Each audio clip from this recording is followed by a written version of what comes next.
Hi everybody, this is Mike Rue, and on behalf of Nat Stobie and the entire Wild Game Operative staff, welcome to another episode on spring turkey hunting. We've got some great hunts for you to see today, but we're also going to focus today on gobbler behavior. When you call in more than one gobbler at a time, and one of them hits the ground, watch what these other birds do once that happens. It's very important, especially if you're lucky enough to be sitting next to a guy and you're going to want to try to double. Watching these hunts today will show you why you do not have to rush that second shot. Now, the first hunt today, the level of difficulty raised a little bit because I was filming myself. So this first segment is called Gobbler Chaos. Let's go turkey hunting.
Was that a gobbler party or what?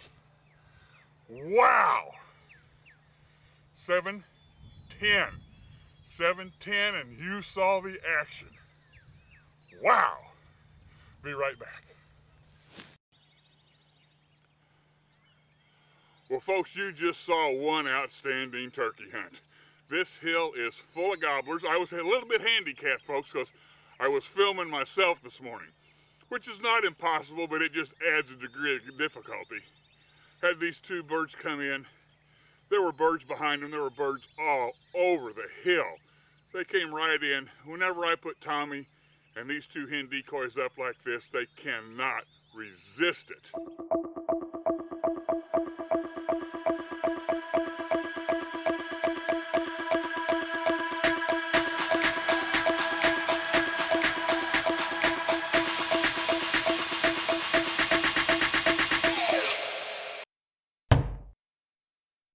Well, I'm sure you could tell why we named that hunt Gobbler Chaos. To have a show like that in the turkey woods is absolutely incredible.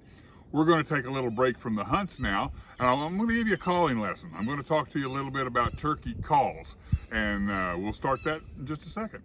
1,800 miles, 20,000 seeds, 847 shots, 11 stands, 48 shooting lanes, 21 days, 183 hours logged, one opportunity, trust only 1 cent, nose down cents. In an earlier segment, I explained to you that there were two different types of turkey calls, the friction call and the pneumatic call. Today we're going to look at what's called the diaphragm call. It's a pneumatic call. This call is held to the roof of your mouth with your tongue and you blow over it. There are two things you have to get over before you can be good with the diaphragm call. You have to get over the fact that it's going to tickle the roof of your mouth, and you have to fight your gag process. The one thing you don't want to do is swallow your diaphragm call. Diaphragm calls are made of thick tape, a metal horseshoe, and latex reeds. The number, shape, and design of the reeds is what gives you the call. So when you're starting with the diaphragm call, get it in your mouth and get it comfortable. Your tongue pressing it to the roof of your mouth. And then blow. Try to get any kind of a sound you can get.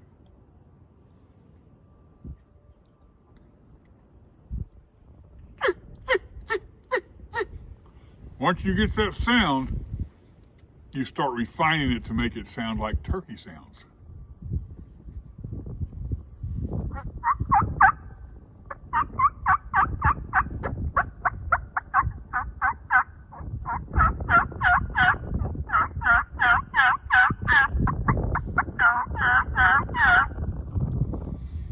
Those are just putts and yelps of a mature hen. You have heard me say on every segment, the most important call you can learn to make is the cluck of the jake. For this one, you just press the call to the top of your mouth and just pop your tongue off as you breathe.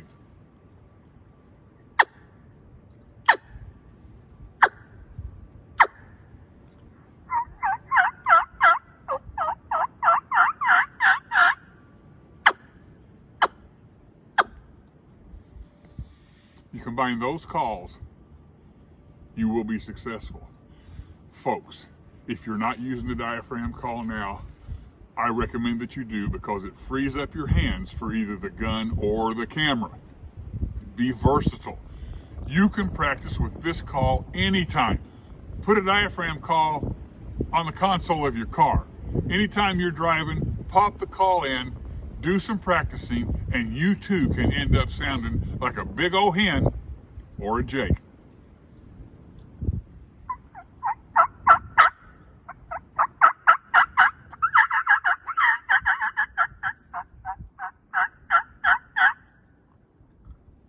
Good luck and don't swallow it. Hey guys, Nat Stovey here with WGO Outdoors. I'm here today for two things.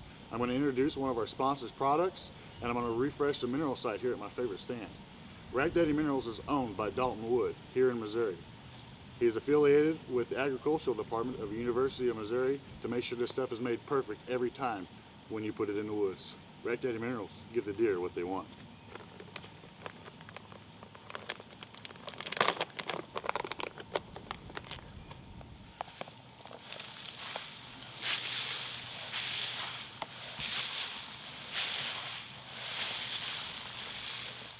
Rack Daddy Minerals, give them what they want.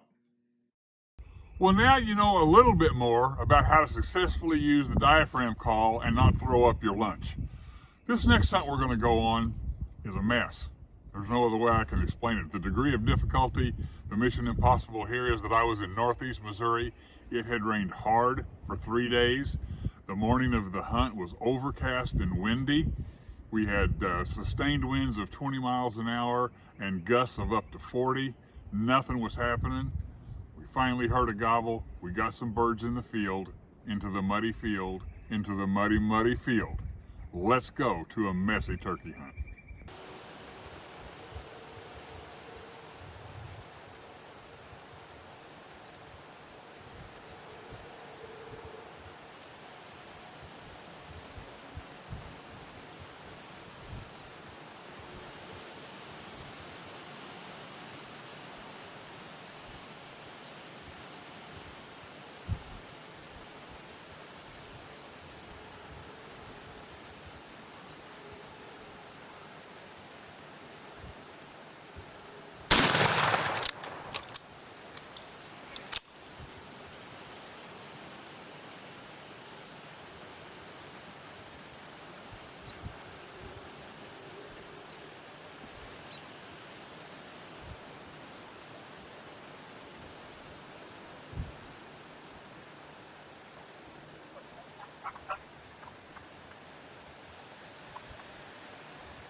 Really.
Absolutely one of the muddiest turkey hunts I've ever been on. It's been raining here in northeast Missouri for the last 48 hours. It's the muddiest beard I've ever collected, but a dandy hunt. It's the muddiest, wettest hunt I've ever been on. It's rained hard the last 48 hours. The fields are muddy, everything's muddy, this bird is muddy. We got wind gusts of up to 40 miles an hour this morning, and there was just really not much action going on until about 7:15. 7:15, we heard a gobble. I got right on it with the box call. It wasn't 5 minutes till we had 3 of them in the field. I took this one, I was very, very happy with it.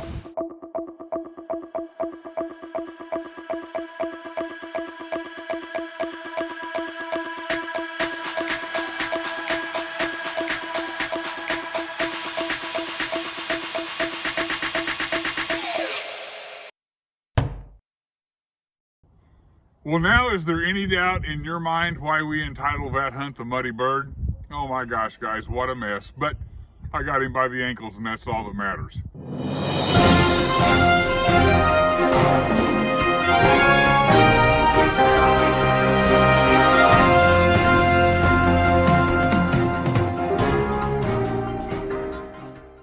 Hi, everybody, this is Mike Root.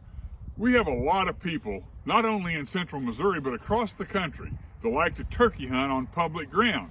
Members of our staff, Preston Spencer, Tommy Bedsworth, Dalton Wood. And there's a lot of people that are just scared. They're scared to hunt public ground during spring turkey season because they don't know who's hunting where and what's going on. Well, to kind of answer some of those safety questions and get some pointers and some tips, I'm with Missouri Department of Conservation Officer Adam Deerhoff.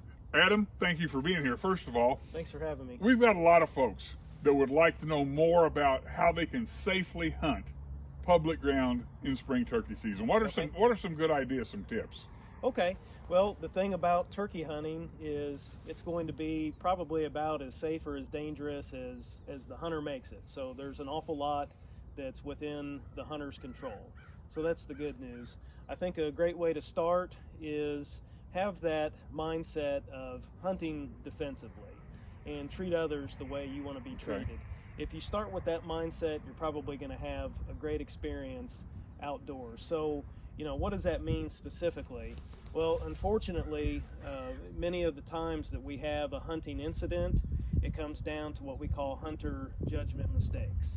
And that's when a hunter assumes something. Right. And what he or she winds up doing is shooting at sound, color, or movement. So you never want to assume any of those things. Always positively identify your target. And so in the spring, as you know, a legal turkey is one that has a beard. Mm-hmm. So if you take the time to see if the turkey does or doesn't have a beard, and you see it moving and you see all the things about it, there's no way you're going to mistake that for another person. While you don't have control over what somebody else does, the good news is that the steps you take can have a very serious impact on helping that person to be safe. Well, it sounds to me like hunting public ground kind of is like hunting anywhere else. It's target recognition, understanding what's beyond the target and those safety tips. I know a lot of people are just scared to walk around in the woods, during the spring, during turkey season. In my camouflage hunting vest, I have an orange cap as well as an orange bag to carry my gobbler out in. I'm sure anytime you can wear hunter orange in the woods, that's going to be a plus. Absolutely. It's not a regulation during turkey season, but it certainly is a very good idea. Blaze orange or hunter orange is very effective because nothing in nature is blaze orange color. So when you see that, you know that it's going to be another person. It can be seen from a very far distance, and so it's very effective. All right, I appreciate these tips. Folks, if you have a chance to get out and hunt public ground, do so. It's safe, and like Adam pointed out, you be the safe one, and if everybody else is practicing that, then nobody's going to have an issue. Adam, thank you so much for your time. Thank you. Wild Game Operatives Outdoors is dedicated to educating our audience, and it's conversations like this that keep you better informed. Thanks for being here. Hi everybody, this is Mike Rue, and I am excited to bring you a great new turkey call product from Cutting Edge Game Calls. This is the 4-play box call. Revolutionary design. I know what you're thinking, a box call is a box call. Folks, a box call is no longer a box call. The 4-play box call revolutionizes turkey calling. The old-fashioned box calls had a paddle and two sounding surfaces and was a linear motion. The 4-play, same concept, except the paddle rotates on the pin